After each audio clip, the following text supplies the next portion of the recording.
আজকে চলো যাই। আজকে মোটরসাইকেল আমি চালাবো, তবে দে।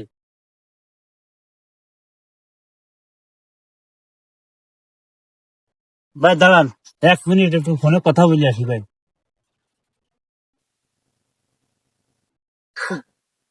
হ্যালো আব্বা। বল। আব্বা বিকাল বেলা আপনি একটু হাসপাতালে যেয়ে একটু খোঁজ নিয়েন তো, যে আমি কোথায় আছি, কোন হাসপাতাল আছি, আপনি একটু কষ্ট করে খোঁজ নিয়েন আব্বা। কে বাপ, কি হয়েছে তোর? আজকে নুর ইসলাম ভাই গাড়ি চালাবে আব্বা, এজন্য তো বিশ্বাস নাই।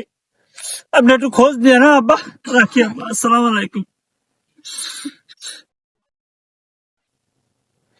হ্যালো কাকা, আপনি কমবে ভাল বাচ্চি যাই, বাড়িতে আছি।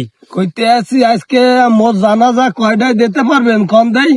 কে জানাজা দিতেই বেকা, তুই তো জাগ না আছিস। কইতে আছি ওই আজকে আজকে নূর ইসলাম ভাই আমার কাছ থেকে চাবি লইছে। হ্যাঁ নাই গাড়ি চালাইবে মোর মোটর সাইকেল। এখন তো ফেরতে পারবো না। ও আচ্ছা বাচ্চা, সমস্যা নাই, তাহলে 5টায় জানাজা দিব নি। হ্যাঁ আচ্ছা তাইলে সেইভাবে লোকজন কইয়েন, মসজিদের ইমামরে কইয়েন, আর ওই চাচি কাকু হ্যাঁ গে কইয়েন আমারে মাফ করে দিতে। আচ্ছা আচ্ছা।